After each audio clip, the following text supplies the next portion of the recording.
Ich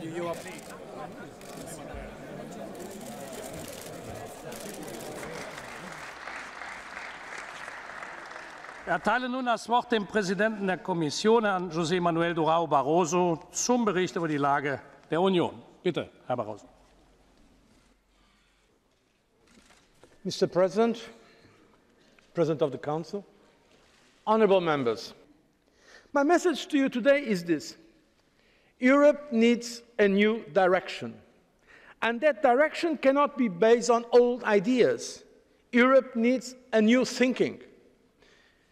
Globalization demands more European unity. More unity demands more integration. More integration demands more democracy, European democracy. What I demand and what I present to you today is a decisive deal for Europe. A decisive deal to project our values, our freedom, our prosperity into the future of a globalized world. A deal that combines the need to keep our social market economies on one hand and the need to reform them on the other. A deal that will stabilize the EMU, boost sustainable growth and restore competitiveness. A deal that will establish a contract of confidence between our countries, between member states and European institutions, between the social partners and between citizens and the European Union. The decisive deal for Europe means that we must leave no doubt about the integrity of the Union or the irreversibility of the euro. The more vulnerable countries must leave no doubts about their willingness to reform, about their sense of responsibility. But the stronger countries must leave no doubts about their willingness to stick together, about their sense of solidarity. We must all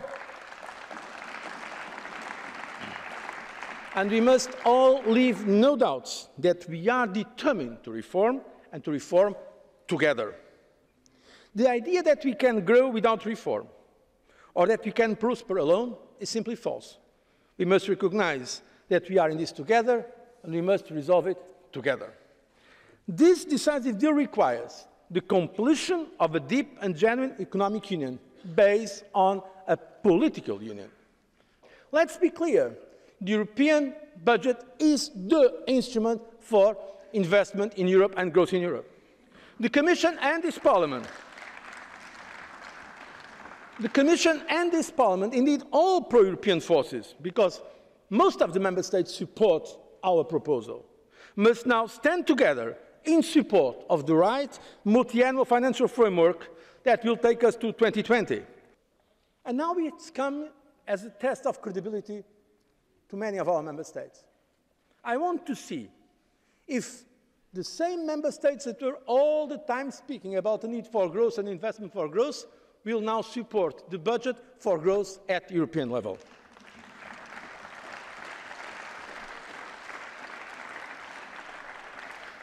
Honourable members, our agenda of structural reform requires a major adjustment effort, and it will only work if it is fair and equitable, because inequality is not sustainable.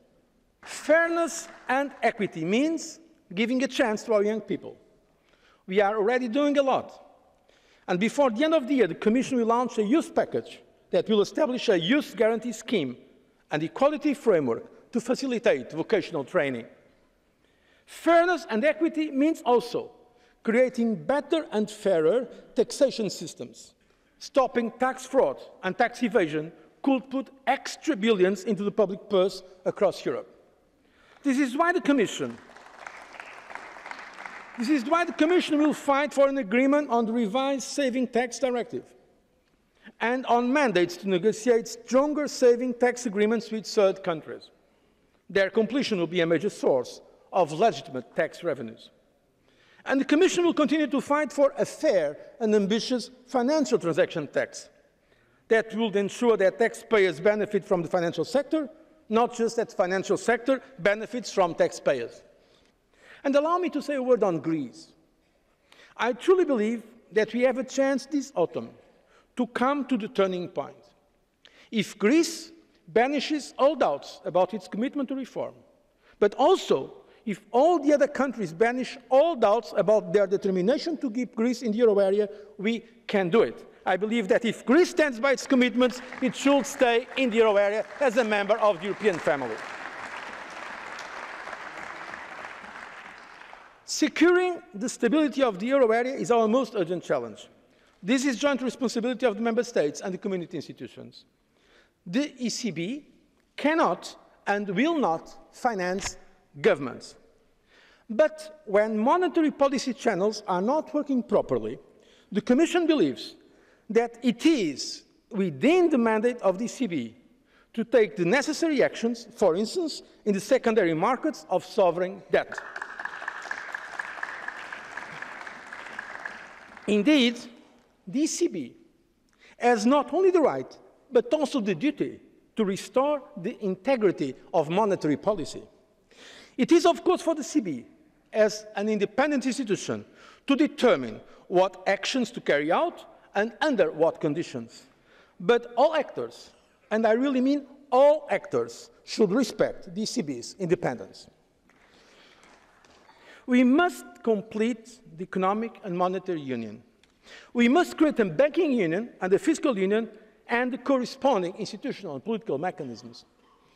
Today, the Commission is presenting legislative proposals for a single European supervisory mechanism for the Eurozone. This is the stepping stone to the banking union. The single supervisory mechanism proposed today will create a reinforced architecture with a core role for the European Central Bank and appropriate articulation with the European Banking Authority, which will restore confidence in the supervision of the banks in the euro area. It will be a supervision for all euro area banks. Supervision must be able to look everywhere, because systemic risks can be anywhere, not just in so-called systemically relevant banks. But there is a second element of a deeper economic union. It is the move towards a fiscal union. The case for it is clear. The economic decisions of one member state impact the others. So we need stronger economic policy coordination. We need a stronger and more binding framework for the national decision-making for key economic policies, as the only way to prevent imbalances. While much has been done here, for instance through the six-pack and through the country-specific recommendations, further steps are crucial to combine specific conditions with specific incentives and to really make the economic and monetary union sustainable. To deliver lasting results, we need to develop a fully equipped community economic governance together with a genuine, credible community fiscal capacity. We do not need to separate institutions or to create new institutions for that. Quite the contrary. For this to be effective and quick, the best way is to work with and through the existing institutions. The Commission will publish a blueprint for deepening economic and monetary union still this autumn. This blueprint will be presented to this House, because these questions must be discussed with and by the representatives of the people. If we want economic and monetary union to succeed, we need to combine ambition and proper sequencing. We need to take concrete steps now, but with a political union as the horizon. I would like to see the development of a European public space, where European issues are discussed and debated from a European standpoint. We cannot continue trying to solve European problems just with national solutions. And I also make this appeal to you. This is the house of European democracy. We must strengthen the role of the European Parliament at European level, and we need to promote a genuine complementarity and cooperation between the European and national parliaments. This also cannot be done without strengthening European political parties. Indeed, we have very often a real disconnect between political parties in the capitals and the European political parties here in Strasbourg. This is why we have to recognize that the political debate is cast all too often as if it were just between national parties. Even in the European elections, we don't see the name of the European political parties in the ballot box. We see a discussion national between national parties. This is why we need a reinforced statute for European political parties. I am proud to announce that the Commission has adopted today a proposal for this. An important means to deepen the pan-European political debate would be the presentation by European political parties of their candidate for the post of Commission President at European Parliament elections already in 2014.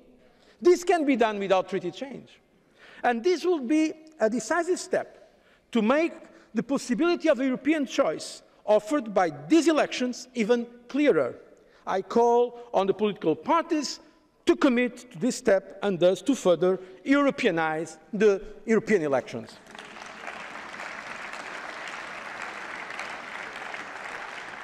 Mr. President and honourable members, a true political European Union means we must concentrate European action on the true, real issues that matter and must be dealt with at European level.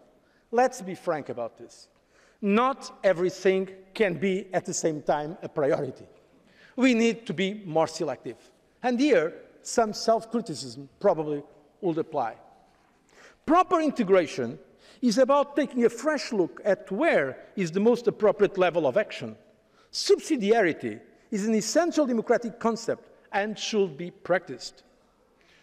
But the political union also means that we must strengthen the foundations on which our union is built, the respect of our fundamental values for the rule of law and democracy. Our commitment to upholding the rule of law is also behind our intention to establish a European Public Prosecutor's Office, as foreseen by the treaties. We will come with a proposal soon. A political union also means doing more to fulfill our global role. Sharing sovereignty in Europe means being more sovereign in a global world. In today's world, size matters, and values make the difference. That is why Europe's message must be one of freedom, democracy, of rule of law and of solidarity. In short, our values, the European values. The appalling situation in Syria reminds us that we cannot afford to be bystanders. A new and democratic Syria must emerge. We have a joint responsibility to make this happen and to work with those in the global order that need to give also their cooperation for that goal.